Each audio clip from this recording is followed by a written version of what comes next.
Hiya, Amy here, and today I'm going to make a You Are Fabulous card. So let's jump right in. I have this awesome Wild Bubbles stencil from A Colorful Life Designs that I'm going to use, as well as this stamp set called Fabulous from Avery L.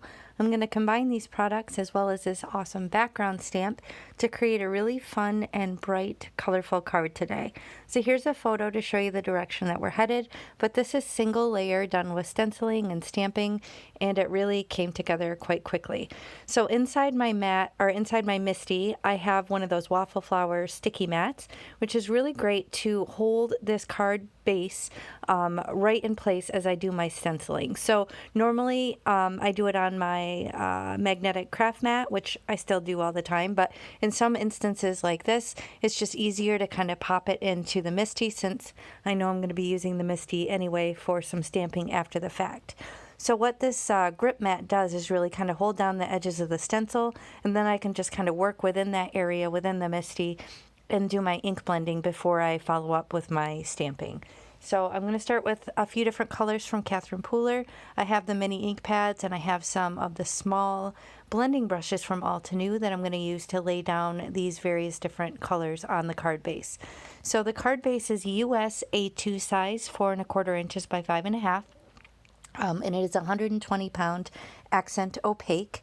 At the time of filming this, it was briefly available again on Amazon and then sold out very quickly. So I don't know when I'll be releasing this video or if it's available, but it is definitely a really good cardstock. If you can't get your hands on the 120-pound, the 100-pound option is another option for you as well.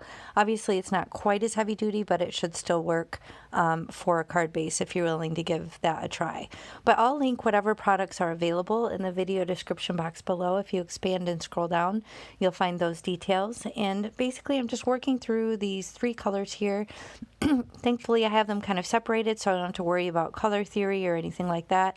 Just coming back in for a little bit more blue, and then I will move on to the next step once I get this saturation to the level that I want it. So before I remove the stencil, I'm just going to kind of wipe up some excess because I don't want it to kind of move around onto the card base. But then I'm going to line up this background stamp. So this is a PhotoPlay stamp. Again, I don't know if this is available, but if it is, I will link it below. And I'm just going to line that up right over the stencil. So this is another benefit of using the sticky mat within my Misty rather than doing it right on my craft mat. This way I don't have to transition and get it ready for stamping and not shift the stencil and all those things. I can just kind of do it all right within the Misty. So I'm just going to line this up so it covers the entire card front, and then I'm going to do some simple stamping after I condition the stamp because I haven't used it before. I have just a gray ink here that I'm going to stamp and put all within the card front. Now it's only going to stamp down in the opening part of the stencil, so it's going to kind of mask, it's still going to be masked off on the card front because the stencil's still in place. So I'm pressing kind of hard just because it is not wanting to get up really close to the edge of the stencil, just because it is a different height, but that's okay. I'm not concerned if it's not 100% coverage, because it's, I don't know, that's just not the look I'm going for. It doesn't have to be perfect. So just stamping a few times just to make sure it's nice and dark, but it is adding that extra element onto the design, and I'm really pleased with how this is looking so far. So now I can remove the stencil, kind of carefully pull it back from the sticky mat. I can wipe off my stamp and move on to the next step.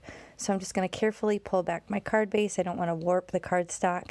And now I'm going to stamp with these layered awesome, amazing, loved, super fabulous, whatever ones I decide to use on this card base. So I'm going to start with the outline layer, which I'm going to stamp in black, and then I will fill the inner layer in with one of the colors.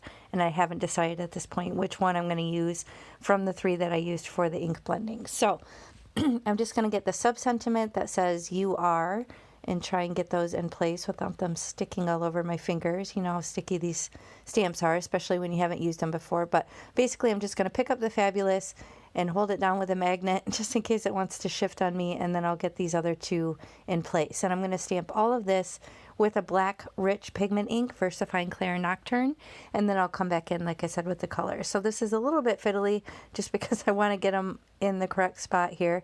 And again, it's not working, so I finally just do it off screen and get it how I want it.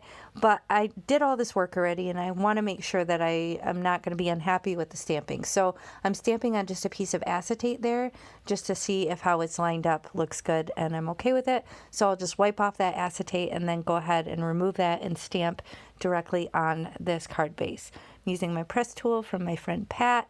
I'm probably going to do this a couple times just to make sure I have nice even coverage before I move on to the next step. Now you'll see I'm conditioning my stamps. That's because I haven't used them before. So if you aren't familiar with clear photopolymer stamps, sometimes they can have a bit of a seal on them from the manufacturing process. So you'll want to condition them either by stamping them with some clear embossing ink or rubbing it with your hand or an eraser. Now here I just didn't like the connection points. I felt like the S looked a little bit like an 8, so I just came in with a fine liner and kind of drew in a couple little details. Now I have some card bling, which is now available in the shop at A Colorful Life Designs, and I picked a black one because I feel like that would tie in the little bit of black that I stamped with and kind of go with the design. So if you aren't familiar, A Colorful Life Designs is a small woman-owned business in Texas.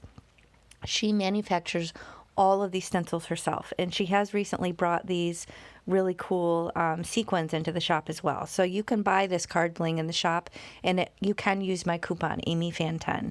So if you shop, be sure to use my coupon at checkout, and you'll save 10% on your complete order. So there's thousands of amazing, unique stencils like this and more. So anything to suit there's so many options, enough to suit anyone's fancy. So here's my finished card. It came together quite quickly. I hope you enjoyed this. If you did, please hit the thumbs up and consider subscribing, and I'll catch you next time. Bye.